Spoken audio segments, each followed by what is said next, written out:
presentar, si, presentar, ainda que se lexa en decembro xa non é presentación, moito con medo. Está justo, notase que unha presentación en Galicia é así. A xente...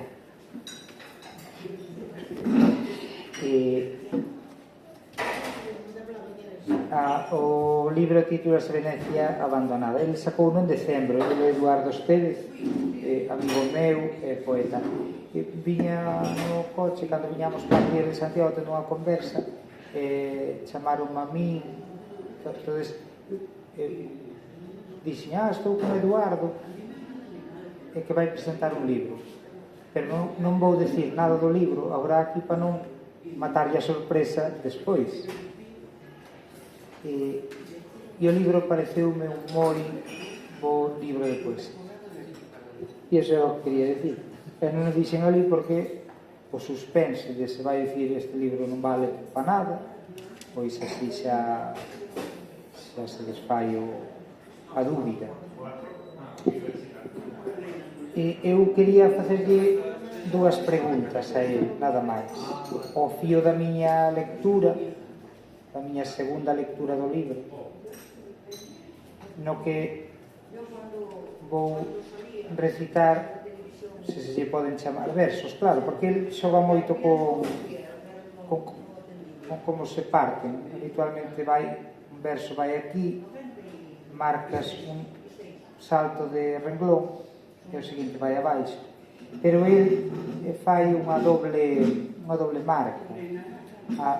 Durante todo o poemario ele parte tamén unha liña así diagonal dentro da mesma liña na páxina, o cal dá a entender que eso tamén sería un salto, pero eu creo que é unha cuestión estética, pero que funciona curiosamente.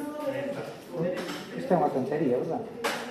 Parece que estamos no clase de filoloxía entrando aí a profundidade. Non, voume centrar no libro. Vou ler 4 versos. Era polo que decía isto, porque non sei se son 4 versos ou son 12, pero eu vou nos ler. O silencio fixo da beleza outra beleza, e ao pasar diante dun bar, se a porta está aberta, seméntase no aire o ton das conversas. Son discretas, porque o silencio da cidade abraia. Dentro dun aparador con portas de cristal, unha figura de ébano lembra que o horizonte da cidade foi largo. Hasta aí a miña lectura do libro. Evidentemente ten máis versos, non? Pero o libro divídese nestes apartados. O primeiro titúlase Santa Lucía, o segundo Rúas, o terceiro Postais, o cuarto Interiores, Máscaras, Gueto, Escaparates, Canais, Cristais, La Feniche, Academia, Pegadas borrosas, Notas innecesarias.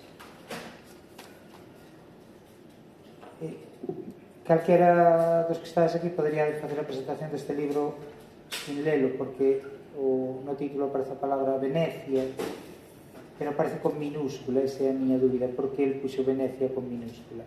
Pero de Venecia é unha cidade como pode ser Nova York, París, incluso Madrid, Santiago de Compostela, Lalín, que está tan metida no imaginario cultural que todo o mundo ten unha imaxe de Venecia, ainda non tendo estado en Venecia nunca. Ele estivo en Venecia hai anos, non sei se volviche estar, e a mí trouxeches unha máscara veneciana que non me sirveu nunca para un troido daqui. Por lo tanto, entendo que hai unha gran distancia cultural entre Venecia e Lalín, a favor de Lalín, claro. Simplemente ele fai unha poesía moi localizada. Todas esas epígrafes son el colocado en determinado lugar de Venecia, falando dese determinado lugar ou dese determinado oficio, como cando fala dos vidrieiros, dos que fan o cristal de Murano. É unha cousa preciosa, pero non vos la podo decir. E que se vola digo é que vale para contar. Ese é o carajo. Ademais de ser poesía, vale para contarse. De cando se cansan do turismo e deciden marchar da cidade, pero deixan os escaparates moi ben postos. E a historia dun home que traballa durante 12 horas seguidas, 12 horas ou menos, seguidas así, facendo pezas para turistas, pezas de cristal de Murano, como a min, cando estuve en Roma, levei, trouxe unhas fresas de Murano, unha ainda a teño, o que teñen é que non se che perden nunca, tampouco os podes comer con nata, pero se as botas na nata, tópalas, eso é moi bonito tamén. E entón decía que este home, en horas a maiores, facía as pezas que el quería, pero que chegou un momento que se fartaron tanto que todos os vidrieiros de Venecia se foron de Venecia deixando os escaparates. E a él todo isto o que lle sirve é para facer pois o que facemos todos, reflexións sobre o lugar no que habitamos ou o que chegamos, reflexións sobre o tempo e reflexións sobre a memoria, con todos os xogos poéticos que cada poeta lle queira poñer. Neste caso teríades que ler o libro para saber cales son os dele. Eu xa digo, a mí pareceume un gran libro de poesía. E había tempo que non liase unha cousa que me gustara tanto. Eu collín, como Venecia é un leitmotiv pois moi extendido, dixen, que teño de Venecia? Pois había pouco lera algo do que significa a nivel de todo o mundo os novos modelos de negocio turístico. A empresa que non agora é empresa, pero empezou non sendo, era Airbnb. É unha historia feita por unha socióloga de como esa empresa conquistou o mundo e o está cambiando para mal, porque o que fai é un secuestro das cidades, emblema das cidades históricas, onde como nunha tarta se sobrepoñen capas e capas e capas, entón ti podes ir lendo a cidade a través dos séculos. Aquí la lín, unha vez preguntaron a mí uns andaluces onde estaba a zona bella, dixen, debaixo da terra. Eso en Venecia non pasa. En Venecia podes ver a zona bella, podes ver a zona nova, podes ver todo nun conxunto se o sabes ler correctamente. Entón chamaba a atención que chaman xentrificación, que é un término sociolóxico, que é convertir a cidade nunha mercancía. As cidades, habitualmente, antes deste boom masivo do turismo dos últimos 20 anos, pois tiñan a súa xente que vivía nelas, traballaba nelas. A día de hoxe, nin Santiago é un sitio donde poidas conseguir un aluguer se é que traballas en Santiago. Donde as leis, aunque si son restrictivas con respecto a que se poidan facer pisos de aluguer turístico, pero é como a intentar coller unha troita que ves saltar, pero píllate lavando as maus con xabón.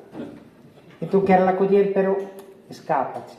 E iso é a lei, as leis do mercado que volven as cidades como decorados, convirten as cidades en decorados, onde a maior parte da población fluctúa porque na máis ben ver ou vivir aquilo que é máis que a cidade che vende, non? Como típico. E iso estaba neste libro, que é un libro que eu vos aconsello de desinterés, porque algún día pasará a Lalín e diredes, como subiron tantos alugueres aquí en Lalín? Como virá tanta xente? Bueno, agora polo camiño de Santiago xa se está vendo. Aquí o Currás non deixaron de facer cocidos nin en agosto. Tamén lles advertía a xente que comía o cocido, dicíalles, cando salgan fora teñen que ter esta mesma experiencia, pero salindo con frío, salindo ao frío, non salindo ao calor, porque poden, como se chama, implosionar. Airbnb, cidade de mercancía. Despois topei este outro libro que tiña para yo regalar a Carlos Negro, comprei no hai 20 anos, ainda me o regalei, tampouco li. A outra Venecia, do Checo, debe ser, Predrag Matveev. E é moi bonito porque trae dibuixos. E aunque non o queiras ver os dibuixos é moi entretido. E tamén a través da lectura dos dibuixos sabes o que é unha cidade.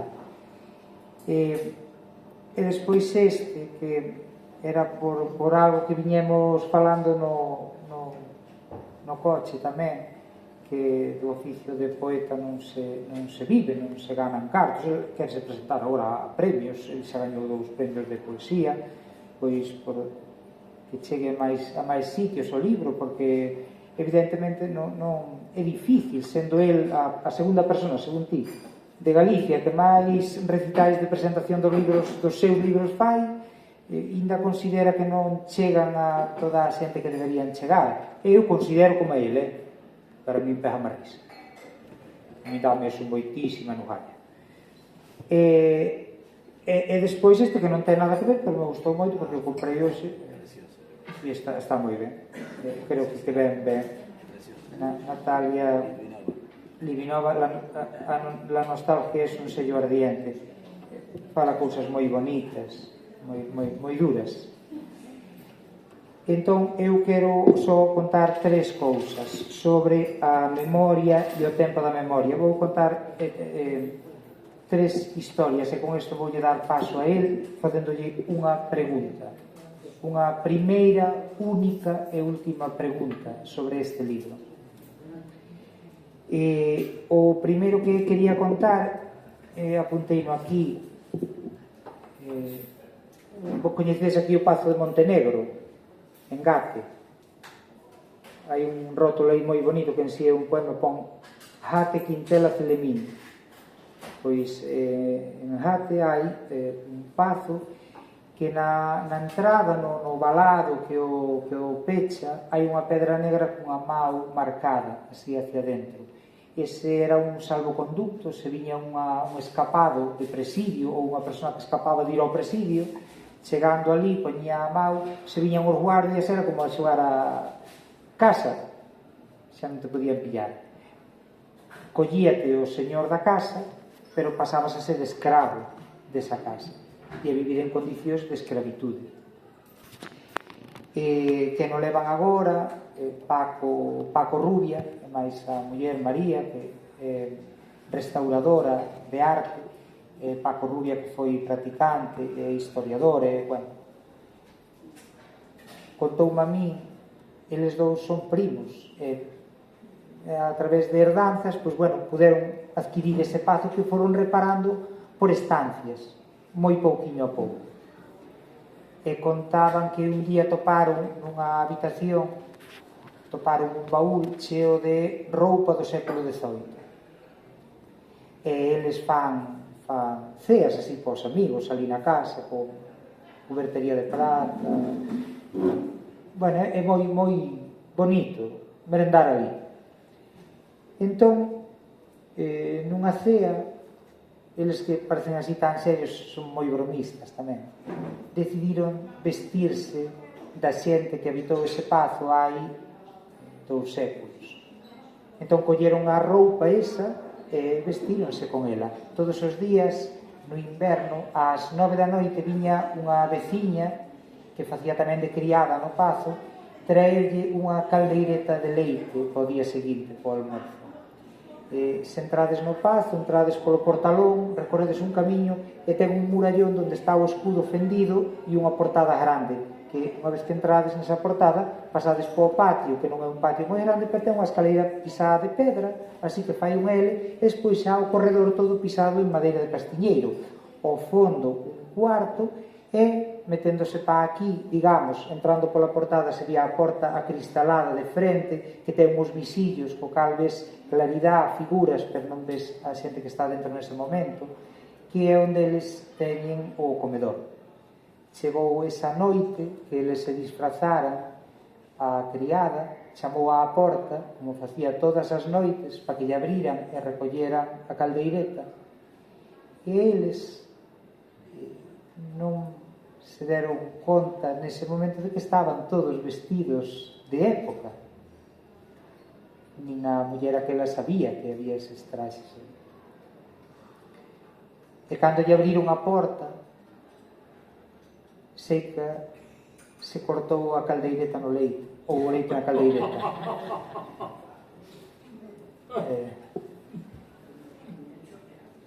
Isto ben pola... Cando leades o libro veredes que ten algo que ver con estes arribas e abaixos da historia, non? As sorpresas, as decepcións, as maravillas que están paradas. Outra historia das tres que vos vou contar contou hai pouco Anita de Botos, unha amiga miña, que me dixo na nosa casa, hai na porta da entrada hai gravada a cruz rubia. A cruz rubia era a cruz que identificaba a casa na que podía entrar a Santa Inquisición. Dixo, isto contaba miña bisaboa, pero ela decía que non se acordaba, que ela que lle contaba a súa avoa. Chegaba a Santa Inquisición, ou chegaron un día, o día que dou lugar a que esta historia fora memorable, polo tanto recordada anos despois, sin baixarse do cabalo, meteronse co cabalo dentro da casa, mandaron abrir a hucha do grau e deronlle de comer aos cabalos na hucha do grau, que era a hucha do centeo, a hucha do pan. Estaban lle dando de comer aos cabalos como gran insulto para calquera o pan da casa. Estaban deixando a fame naquela casa. E a terceira historia contou un rapaz que vai cear moitas veces aquí ao Currás, non lle sei o nome, é daí das Cruces, e díxome que houbera hai tempo indo para a Golada, como se chama, Ponte Ledesma, había aí un encoro proxectado que houbera hai 20 anos, houbera movilizacións para que non se fixera, porque colle un anaco de río moi encaixado, onde está o Sobreiral do Arnego. Como vai tan encaixado, buscaron un sitio onde poder mandar unha parede de lado a lado, e entón aí encorar a auga, o cal se acababa, xa a concentración parcelaria acabou bastante, o Sobreiral do Arnego, pero aí xa se acabaría coas millores partes do Sobreiral do Arnego. Houbera moitas movilizacións, e ao final, seguramente, porque non lles compensaba, ou non lles compensou, non se fixo. E el contaba que cando chegou a noticia, seus avós que estaban reparando a casa, refixeron a cociña, compraron, como teñen todas as cociñas da aldea, un mesado de mármore branco para poñer onde a cociña económica, como mesa de comer. E xa non o quixeron pegar con cemento, puxérono sobre area, por se viño en coro poder marchar co mármore. E esas son as tres historias que eu tiña que contar, que as tres teñen moito que ver con este libro, sin ter nada que ver con este libro. Esa é a gran maravilla da literatura cando é boa. A pregunta, que é o último que está na adicatoria final, adícalle, entre outras persoas, este poemario a súa nai, que di el que me ensinou a viaxar. Entón a miña pregunta é: se túa nai, que a coñecín eu e a quería moito, se ensinou a viaxar, dinos aquí, por favor, que é aprender a viaxar.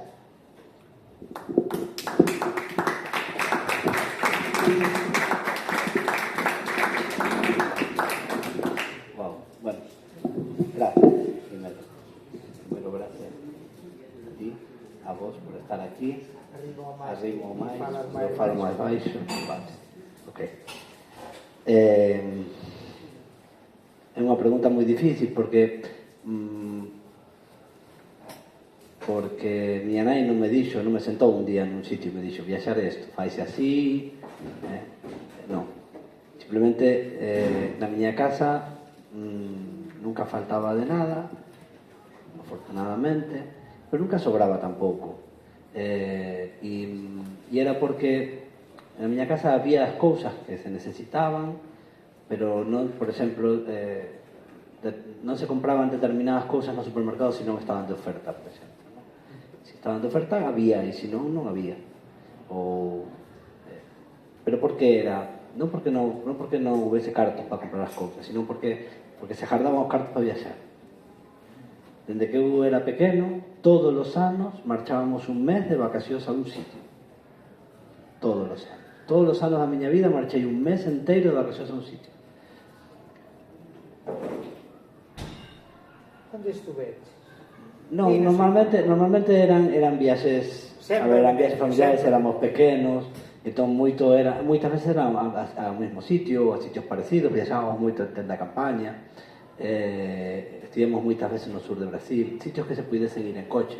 Nos éramos dous irmãos, despois veio un terceiro máis tarde, cando eu tiña 10, chegou o meu irmão máis pequeno, e entón, pues, bueno, eran viaxes familiares, moito a praia, a sitios de praia, pero distintos sitios de praia. Temos en Uruguai varias veces, no sur de Brasil. Eu viví na Argentina, en Buenos Aires. Notas? Un poquito. Bueno.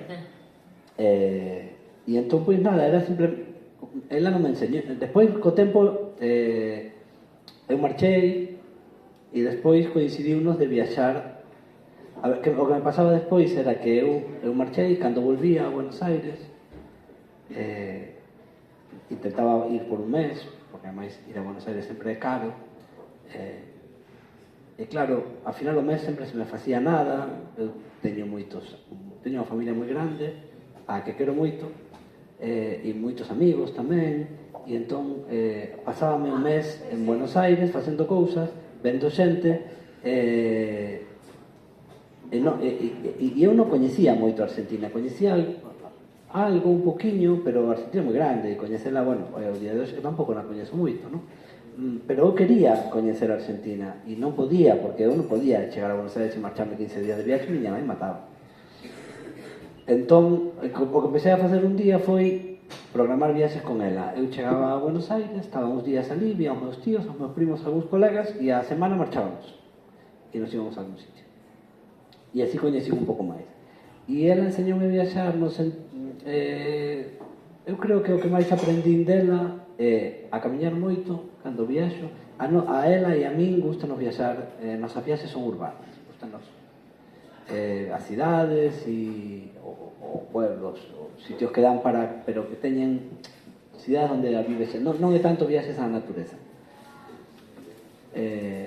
Entón a ela gustaballe moito andar, gustaballe moito pararse a falar coa xente. Miña nai odiou toda a vida, toda a súa vida adulta, odiou o GPS, o teléfono, o Google Maps, todo eso nunca o quixo usar, porque ela andaba cos seus mapas de papel. Facía unha cosa moi graciosa a miña nai, que era que tiña esas mapas de carretera, e entón ela vía que no mapa de carretera había unha recta e non podía entender como o camiño polo que estaba pasando tiña curvas, porque o que se estaba pintado no mapa era unha recta, ¿no? Era moi gracioso. Pero gustáballe falar coa xente, preguntar, encantáballe preguntar, e perdíase moitísimo nos sitios, cantidade de veces. E eu aprendí a perderme tamén dela. É moi bonito, claro, al final non te perdes. Eu a máis teño moi bo sentido de orientación, ela non tiña, pero non te perdes, pero simplemente deixaste ir e despois xa mirarás a maneira de volver, non? Eu recordo a primeira vez que estive en París, por exemplo, que eu poñíme a andar. Total, sempre, cando decidía volver, sempre había unha estación de metro cerca, e aí había un mapa onde saber como volver. E un pouco, creo que este foi, e despois o gusto, non? Ese gusto por ver lugares diferentes, por miralos con calma, por falar coa xente, sobre todo falar coa xente. Eu últimamente sí que noto que perdí moito eso, por culpa do Google Maps e pero por exemplo, outro día estábamos de paseo por Mondoñedo e quería ir a un sitio e non o encontraba. Era curioso, porque estuve en Mondoñedo moitas veces e non o encontraba, e pareime e preguntei. Había uns señores ali falando, estuvemos como media hora falando, e e contaron a historia da familia de Cunqueiro e de, bueno, en fin, de Leiras e do, bueno, un montón de historias. Entón, ao final paga moito a pena falar coa xente, e iso é unha cousa que estou perdendo, pero que miña nai facía moito e era moi bonito. Un comentario. Vale, mucha resposta. Sí. Non sei, galegos. Vale. Sí. Por vos. No, no, que Sí, teño... eu conozo a tua nai e sí. Así, ¿no? Sí. Sí. Miña nai. Outro día, falando de non sei que, a miña muller, a miña sogra é un personaxe moi particular. Xubilouse de directora de cole de primaria, entón ten ese xen, así, me parece... Ela o que sabe dar órdenes, nada máis. E outro día, falando desas cousas, miña nai, María decíame que eu tive moita sorte porque a miña nai era perfecta. Dixo que nunca coñeceu unha persoa que fose tan respetuosa das decisións dos demais. Era así, sí, era así. E mira que eu tomei millóns de decisións que lle joderon muitísimo, pero nunca as cuestionou, nunca. Home, Eso sabía a quen criaba. Eso é fantástico. Eso é fantástico. Eu sempre dixen que me dades moita pena a todos porque non tivestes a mellor nai do mundo. Non te metas en camisas de once No, era así. No, tu nai é guai. Tu nai é moi guai tamén. Teño moito cariño. Unha tipa estupenda. Bueno, o conto dos versos que decías antes. Eu cando me puxen a escribir este libro quería facer un texto en prosa. Pero eu teño unha... Xa, ao final, bueno, non sei xa se é unha excusa, se é un vicio, se é unha manía, se é un hábito. Eu non uso puntuación nos meus libros, nin mayúsculas. Ninguna. Ocasionalmente pode haber un signo de interrogación si non se entende a frase como interrogativa. En castelán non habería ese problema porque o pronome interrogativo leva acento, pero en galego non o leva, entón a veces unha frase, se non lle metes un signo de interrogación, non se sabe que é unha pregunta. A veces rompome moito a cabeza para conseguir que pareza unha pregunta sin poñerlle o signo de interrogación, sin ter que poñerlle, pero algunha vez ten que ir a frase así, e entón puxen algún signo de interrogación. E ocasionalmente algún parente, ou algúns guións a modo de parente, pero non uso puntuación. Entón, claro, cando non usas puntuación, tens que facer algo para indicar as pausas do texto. E iso, o que fago en poesía fácil, usas pausas e pasos, saltos de verso, saltos de estrofa. De Celso aprendí a facer saltos de estrofa máis grandes e máis pequenos para indicar pausas maiores e menores. Mas eso aprendí moita máis cousa, pero esa é pero eu tiña ganas de escribir un libro en prosa, entón empecé a escribir prosas e empecé a utilizar esta barra, a clásica barra, la barra del 7, ¿vale? Do teclado do ordenador. Empecé a utilizar esta barra que non é un invento meu. A barra para separar, para marcar pausas no interior dos versos usaron a moitos poetas. Bueno, Juan Gelman, por exemplo, que é un dos poetas que eu leo moito, un poeta, non sei se coñecedes, un poeta argentino que xa morreu hai poucos anos. Ele usa moito esas barras en moitos libros. Bueno, empecé a usar esas barras a modo de marcas de pausas, e ás veces eran pausas necesarias, digamos, da sintaxe, vale? E ás veces non, usabas como cortes de verso, eses sitios onde metes unha pausa porque queres porque queres cortar un verso. O que pasa é que despois había momentos en que necesitaba cortes de verso. Supoño que estou tan afeito a escribir en verso que... E entón empecé a cortar versos tamén. Entón hai unha mezcla ali entre prosas con barras, cortes de verso, incluso saltos. Pero lese ben, Sí. O sea, que ninguén pense que é engorroso. No. E despois, unha vez, eu teño algúns amigos e amigas que son lectores cómplices, que cando eu acabo un libro doulles para ler e comentámoslo, e eles suxírenme cousas, e eu estou moi afeito porque me criei, empecé a escribir nun obradoiro escrita con xente que comentaba os textos que eu facía, entón estou moi afeito a escoitar ese tipo de cousas e a procesalas e a enriquecer o texto gracias a eses comentarios que teño vos demais. No, os meus libros, cando os dou por pechados, sei que lle falta moito percorrido. Vale? E unha das persoas que leu este libro antes de publicalo dixo que esas barras ela non se deu conta, porque son textos en prosa, pero é unha prosa, son como a caixa é estreita, non ocupa todo o ancho da páxina, senón a parte central, e entón ás veces pode non parecer que é prosa. E entón a ela parecíalle que usaba dous tipos de corte de verso no texto. Un indicado polas líneas, propias por cada liña, que é o tradicional na poesía, e outro polas barras. E entón quedaba distintas lecturas, e a verdade é que non se me pasaba por la cabeza, pero pareceu unha posibilidade interesante. Bueno, en fin, esa é a historia das barras. Que máis? Que máis falaches? Falaches de máis cosas. Bueno, os capítulos. Os capítulos do libro, a pesar de que non todos, hai tres que teñen nomes de lugares concretos. Santa Lucía é o nome da estación de tren de Venecia, onde cheguei eu a primeira vez a Venecia.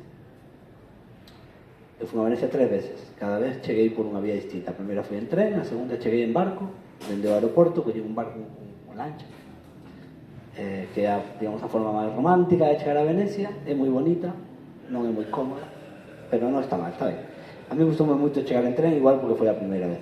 E despois a terceira vez, que foi a vez barata, cheguei en bus, que é a máis barata, é a menos interesante. Me cheguei de noite e non se ve nada no bus. O único que se vía era as luces do bus e as ventás. O único que se vía era o reflexo do de dentro do bus.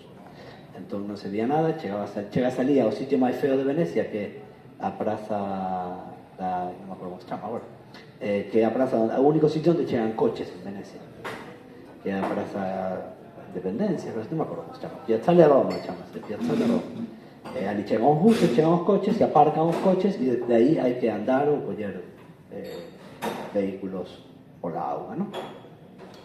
Esa foi a terceira vez, pero bueno, a primeira vez cheguei a Santa Lucía, entón Santa Lucía tiña que ser a chegada do libro, e é a primeira parte do libro. Despois hai outra parte que ten nome, que é La Fenice, que é o teatro, e despois está a Academia, que é o museo, non? A pinacoteca, a super pinacoteca maravillosa que ten Venecia. Okay. E despois o resto das partes, hai dúas partes que non son dun lugar concreto, pero que son de moitos, o que chama rúas e o que se chama canais, que cada poema fala dunha rúa ou dun canal. E despois as outras que teñen nome tamén son lugares, por exemplo, Cristais e Mural, é unha parte que fala de Mural. O gueto tamén é o gueto, tamén ten nome propio. Bueno, en fin, cada capítulo é unha parte de Venecia, entón a idea era facer unha pequena descripción a modo dunha guía de turismo, digamos, unha pequena descripción dun lugar, pero cada lugar tamén dá un pouco a excusa para falar de outras cousas, non?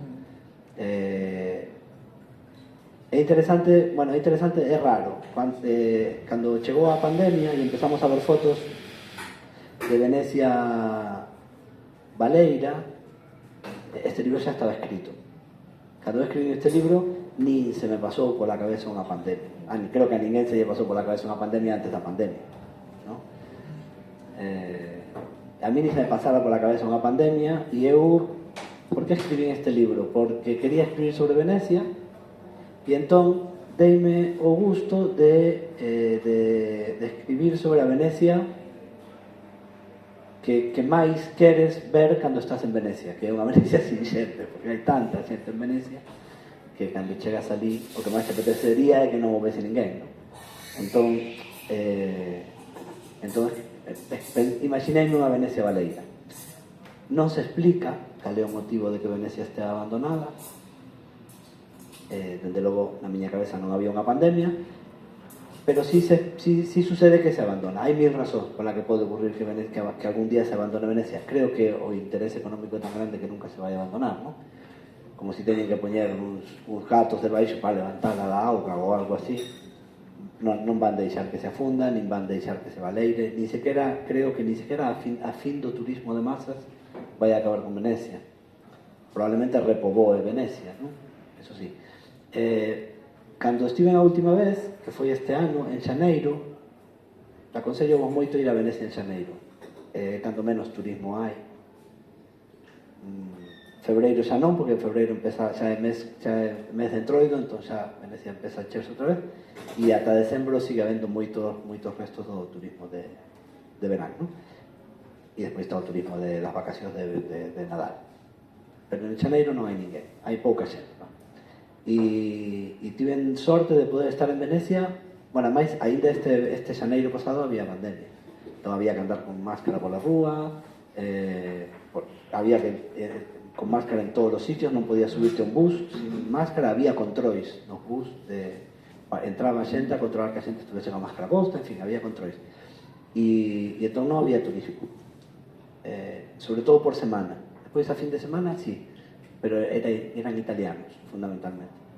Pero por semana non había turismo. E entón descubrín a Venecia, que a Venecia que eu quería non era a Venecia sin xente, era a Venecia con venecianos, que era o que había por semana. Saías pola rúa pola mañá e había venecianos, xente que iba a traballar, os rapaces que iban ao instituto, que se xuntaban nas prazas, rapazada adolescentes, moi guai, fantástico, precioso. Foi unha experiencia chulísima.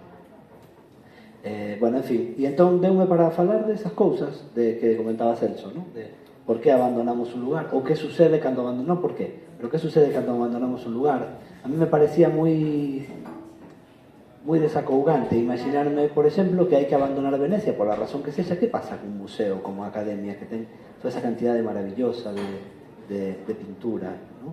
De obras de arte, e que pasa con todo eso, ¿no? De repente empecé a imaginarme, por exemplo, que a xente descolgaba os cadros, bueno, que a xente do museo, ¿no? Descolgaba os cadros, pousábaos no chan como para leválos, ¿no? Esta cosa que faz previo, como cando vas a montar unha exposición, que primeiro pousas os cadros no chan antes de colgalos. Pois empecé a imaginarme que a xente descolgaba os cadros para despois recollerlos, e despois tiñan que marchar e quedaban os cadros ali. Ou imagineime barquiños pequenos cheos de cadros. En realidade, a razón que máis pensaba eu na miña cabeza cando me imaginaba Venecia abandonada era o tema do peak oil, ¿no? A fin do turismo de masas, porque se acaba o petróleo, porque xa non hai, porque os medios de transporte como os coñecemos masivos xa non se poden utilizar, etc. E entón, claro, a miña Venecia non tiña lanchas, tiña botes, porque había que remar, porque non había gasoil. E entón imaginábame botes cheos de barcos, cheos de cadros, ¿no? Por exemplo, é moi bonito. E despois o dos vidreiros, o personaxe do que fala ali esa parte do libro é un personaxe real, que non sei se facía eso, pero eu estaba pensando nun personaxe real. Hai un libro moi curioso, unha especie de ensaio sobre Venecia que se chama A cidade dos anxos caídos. É un americano. Os yanquis tenían unha especial fascinación por Venecia, viaxan moito a Venecia e teñen fundacións para salvar Venecia, esta cousa dos yanquis de salvar todo.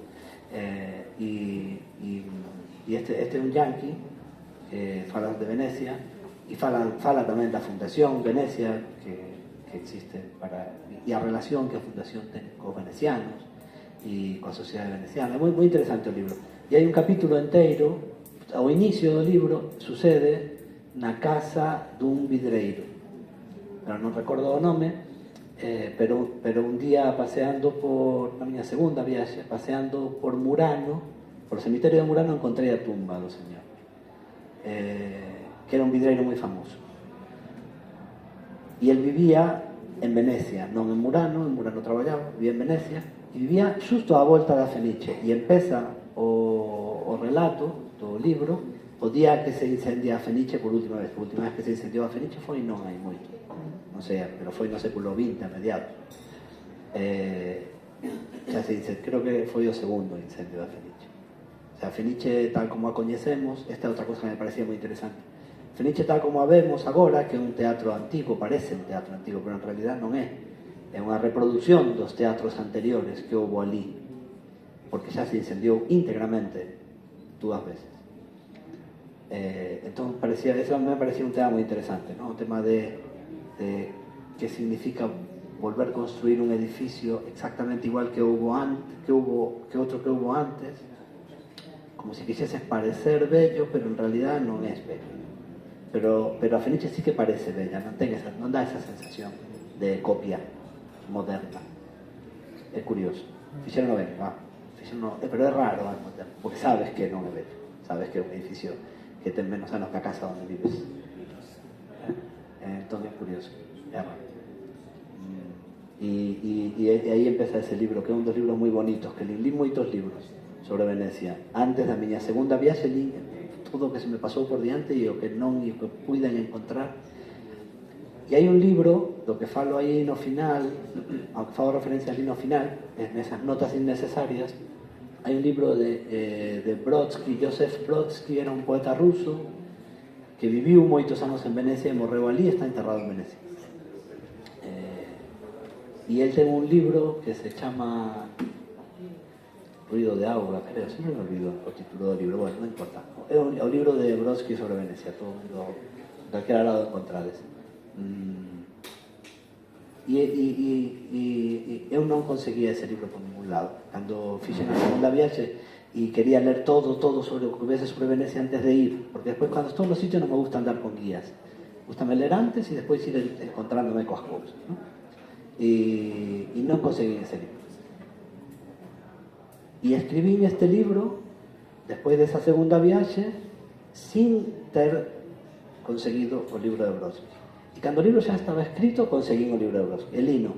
E hai moitos paralelismos entre os dous libros, entre este e o de Brodsky. Non teñen nada que ver, pero hai paralelismos. E deses paralelismos escribí nesas notas innecesarias que hai ao final.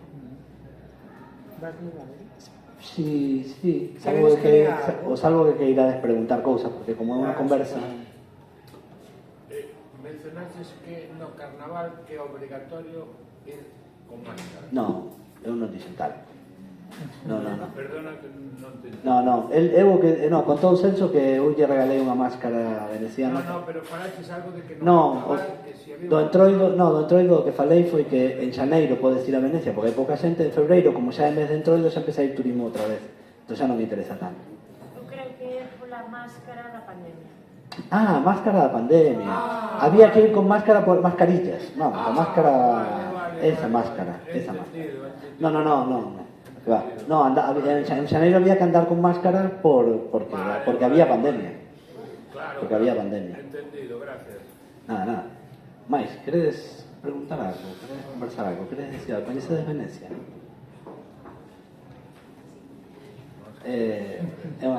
Eu sou fascinado por Venecia. Porque María non me deixa, pero porque ela tamén quere viaxar. A ela tamén gustalle moito viaxar e quere ir a outros sitios, pero eu fose por min e iba a Venecia todos os anos. Pensei que iba a decir todos os días. No, todos os días. Bueno, pero unha cousa que sempre digo é que o día que gañe a Primitiva, o primeiro que vou facer é irme 6 meses a vivir a Venecia, porque me apetece vivir Venecia, a ver como se vive. Ven a Lalín, joder. Tamén vou vir a Lalín. Tranquilo que a Lalín vou vir. Saco un libro. Bueno, son as notas innecesarias. Son as notas innecesarias. En realidad non as leo do libro porque para as presentacións fixen como unha especie de selección, como un extracto de cousas, vale? Para a súa chegada, o rastro do viaxeiro pérdese. Ocasionalmente, os seus pasos cruzanse cos nosos e construímoslle un soño, pero volve confundirse coa néboa fría e desaparece. O resto é vagar pola cidade, como se fosen reais. O vagar é a cidade. Brodsky di que o máis natural en Venecia son os desvíos, porque desviarse constantemente é o que aquí fai a auga. O relato comeza co viaxeiro chegando á cidade e despois a auga vaino levando por outras fotografías do real. Que significado ten a realidade se mesmo a cidade é inverosímil e nega a fuxida? A cidade deserta é un escenario posible. Os demais son unha suposición vaga. Ao fin e ao cabo, unha cidade descoñecida sempre está deserta. Se o viaxeiro tiña un destino, logo perdeuno, porque non o precisa. Ninguén precisa destino no poema. Como un labirinto do Minotauro sen monstros, sen fío e sen Ariadna, o libro lévanos a través dunha cidade da que ninguén xamais puido sair, nin desexou nunca facelo. Henri de Regnier excúsase polo atrevemento de escribir sobre Venecia. Non ten sentido os escritores excusárense por escribir sobre temas xa transitados porque todos os temas o están. Antes de escribir estes poemas, coñecía, por moi referida, a cita de Brodsky, O tempo é a auga, pero non lera o seu libro. Agora sí, e atopo entre o seu e este diversos paralelismos. Chegar a Santa Lucía en inverno, cunha procura, e ao coller o primeiro desvío que a procura quede relegada á excusa. Nunca se sabe se procuramos un obxectivo ou só corremos detrás de nós mesmos. Isto é unha cita dele. Isto é, a fin e ao cabo, un libro sobre Venecia ou sobre calquera outra cousa. Ou sobre moitas outras cousas, debería decir, máis que calquera outra cousa.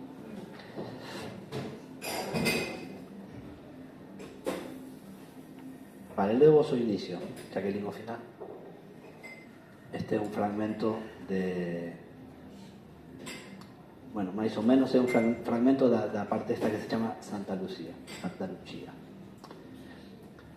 Pola estación suceden unhas poucas figuras silandeiras, enorme e fría. Noutro tempo, os trens chegaban ateigados e todo era un continuo balbordo. Agora, antes do labirinto da cidade, o viaxeiro mergúllase nun outro de liñas rectas. Lembra o relato de Borges e sabe que aínda non está perdido. A estación lembra o templo dun deus esquecido, un lugar venerado, unha caaba para viaxeiros impenitentes. Non hai sensación de abandono. O edificio quedou de súpeto ancorado no esquecemento, como se unha traxedia imprevista provocase a fuxida e todo ficase inmóvil, unha fotografía xusto antes do abismo. Recollido los restos, abonda un empregado da limpeza que percorre a sala cabasoira coa convicción dun conservador de museo, dun San Cristán. Ancorada na beira da cidade, a estación é unha balea náufraga con memoria. Fora os pavimentos están húmidos ou xeados. Algúnha silueta ocasional atravesa unha ponte, some por unha calexa e esvara na néboa. Ao saír a explanada, o aire bate frío no rostro do viaxeiro. O tempo e a auga danlles ás cousas outra profundidade. Nunca estivo aquí e percorre o seu destino con determinación e asombro. Na cidade deserta é un espírito amable, o corpo esvelto, o impermeable século XX, o chapeu. Desprázase tal e como querería ver pasar un transeúnte se estivese captando a imaxe cunha cámara de fotos, como se fose un tempo que nunca existiu. Non é certo, pero o viaxeiro sempre visita Venecia por primeira vez. Ese é o principio. E nada, e despois vai paseando por outros lugares da cidade e eso. Queres que lea alguma cosa en particular? A mí gustanme moito unhas historias que hai ao final de Xente de Venecia. Pero é de formación profesional. Claro. Sí, a ver, aí houve un dilema, porque cando eu imaginaba o libro, cando escribín o libro, eu imagineime que en Venecia algunha xente quedaba.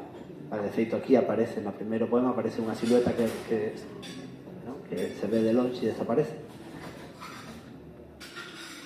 E entón, ao final, fixen unha especie de inventario de persoas que quedaron na cidade. Pero despois, noutra desas lecturas cómplices que tiven antes de sacar o libro fora, de empezar a mover o libro, alguén díxome que lle parecía que o que había na cidade eran fantasmas. Entón, claro, despois nas seguintes revisións do libro, porque o libro este estivo listo hai moito tempo, esa é outra. Este libro está terminado de escribir completamente no 2015 e publicouse o ano pasado, porque pasou por moitas voltas, deu moitísimas voltas por distintas razóns, e a última volta foi cando decidí finalmente, cando acordei cun editor publicalo.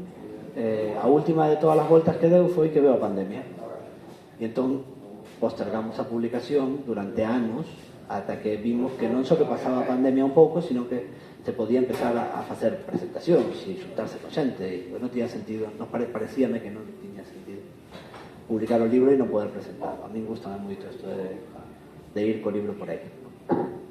E entón, nese período eu revisei o libro e correxino moitas veces, fixenlle cambios e modifiquei cousas, e unha das cousas que fixen a conto desta lectura foi intentar deixar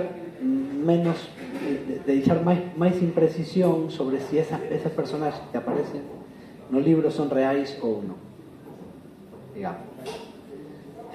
Entón, por eso esta última parte queda é rara, en ese sentido é rara. Se na cidade queda alguén, non sabe se resistiu ou foi deixándose esquecer. As fiestras das casas son tan próximas que calquera habitante de sempre sentiríase orfo por non saberse observado. Co tempo viñeron outros, traídos por ventos máis suaves, mentres a cidade solitaria murmura ao ritmo co que se sosteñen nos peiraos as longas cabeleiras das algas. Un eritreo fixo un discreto capital vendendo artesanía. Ocupou un cuarto con altana, agochada da vista das rúas, e cando marcharon todos decidiu ficar. Aprendeu a facer útiles cotiáns e coñece as casas nas que hai xente a que vende a súa quincalla. Fala veneciano con corrección e viste con coidada elegancia. Unha artista eslovaca teima nas paisaxes do seu país a forza de indagar na memoria. Hai unha muller que herdou un paso que non pode soster, pero tampouco abandonar. As fiestras ábrense a un canal estreito e sinuoso, escuro e cálido. O propietario dun bar conserva a mesma decoración desde xa non sabe cantas vidas. Unha xuíza acode ao xulgado cada mañá, pero ali ningunha cuestión se debate. Óese falar dunha parella de informáticos hindús que atendía o seu negocio dende a mesa dun bar nun campo sempre oculto dos rabaños de turistas. Agora todos marcharon, pero eles non o saben. Un bello bailarín ruso evadiu o seu paso ao remate da función. Cando clausuraron la Feniche, volveu perderse e agora non distingue a súa imaxe nos espellos. Está ben? Bueno, pois este é o libro. E non falei desto, isto tamén é unha parte importante. Isto naceu neste período de espera entre que o libro estivo acabado e conseguiu publicarse. Teño uns amigos, estes que están aquí. Bueno, o terceiro non o coñecía, sumárono eles ao proxecto. Belén Bermejo e Belén Bermejo e Andrés Díaz. A que non coñecía era Pablo do Medio. Eles fan moitas cousas, pero fan música antiga. Belén canta, toca o organeto, Andrés dirixe, arregla e toca un montón de cousas. Os músicos de música antiga tocan todos moitas. Toca instrumentos de vento e tamén toca instrumentos de corda pulsada. vihuelas e cousas así. E entón propúxenlles facer teñen un grupo que se chama 1500, propuxen facer que fixesen un repertorio de música veneciana para publicar o libro. Era unha trolería, porque en realidad o libro fala dunha Venecia, si quixésemos situar en algún sitio, sería unha Venecia futura. Entón, publicarlo xunto con un disco de música do 1500 era un pouco tolería, pero bueno, gustoume a tolería. Ademais, o conto en realidade viña porque eu iba a moitos concertos seus e eles non tiñan nada grabado e eu quería que grabase un disco. E entón propuxenlles producir o disco e facer. Foi un traballo infernal, unha loucura. Foi unha das cousas que postergou moito o proxecto, porque a primeira data de grabación que tiñamos marcada era en maio do 20. En maio do 20 puxemos unha data de grabación que por suposto non se puido gravar. Ademais, a música antiga non se pode gravar en calquera sitio. Gravouse nunha igrexa que se chama Santa María de Mesonso. Coñeces? Santa María de Mesonso é unha igrexa románica preciosa que está no medio de un monte, onde non hai nada alrededor, non hai casas, en Vilasantar, no Concello de Vilasantar. Era un mosteiro. Ali foi abade San Pedro de Mesonso, que agora é unha rúa de Santiago. Bueno, San Pedro de Mesonso foi abade ali, despois foi abade en Antealtares, cando o convento de San Paio de Antealtares era de monxes, agora de monxas, daquela era de monxes. E el é o protagonista dunha das moitas lendas xacobeas. Hai unha lenda xacobea conta que cando Almanzor chegou á cidade e arrasou coa cidade, a xente de Santiago marchara. Santiago daquela era apenas nada, non? Era pouquiña cousa, pero xa existía, xa descubriran, digamos, xa descubriran a tumba do apóstol, supostamente do apóstol, e xa empezaron, xa construíran algunha igrexa ali e xa había algo, non? E el era o abade do convento de Antealtares, que era un dos pouquiños que había ali para que se crearan para organizar o culto sobre, bueno. E entón todos marcharon da cidade, pero el quedouse ali a protexer o sepulcro. Non podía protexerlo con armas, ele era un monxe, non era un guerreiro. Entón o que fixo foi sentarse diante da tumba de Santiago, e cando chegaron os exércitos de Almanzor, preguntaronlle que facía ali, e dixo e el contestou que estaba facéndolle compañía ao seu señor Santiago. E entón mandaron, o sea, os xefes, digamos, mandaron deixar a él e ao seu señor Santiago e marcharon. E o sepulcro do apóstolo esto conta a lenda, por supuesto, non está historiado, non hai documentación ninguna para certificarlo, pero marcharon sin tocar. Os árabes que nunca se instalaron nesa zona, simplemente facían incursión, sí, marcharon. E despois reconstruíuse todo alrededor. A igrexa sí que a igrexiña que había sí que a destrozaron, pero o sepulcro que estaba dentro respetaron. En fin, e ali na igrexa de Santa María de Mesonso, bueno, sempre me vou por a igrexa de Santa María de Mesonso foi onde gravamos o disco, un sitio precioso, unha igrexa moi bonita, e bueno, foi unha experiencia estupenda estar ali 2 días metido os músicos, o técnico de son, máis eu, escoitando música antiga nun sitio fantástico. Eu disfrutei moitísimo. E o disco a min encántame, gustame moito como quedou, gustame moito como soa, e creo que é unha compañía estupenda para o libro. En fin, a mí gustame moito a música antiga. Foi un gusto para mí, a cousa como son. Dei no gusto del disfrutar. Entón, pois, bueno, e xa está. Este é o proxecto, editou no Positivas. O editor de Positivas é unha maravilla.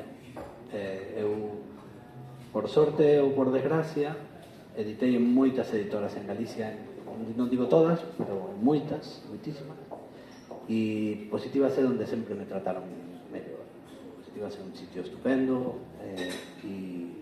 e o libro quedou, bueno, hai que ter moita espírito aventurero para meterse a facer isto nestas alturas do 21.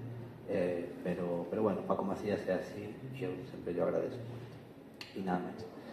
eu agradezo a vos por acompañarnos e nada, por ir aquí, espero que se o levades que vos guste.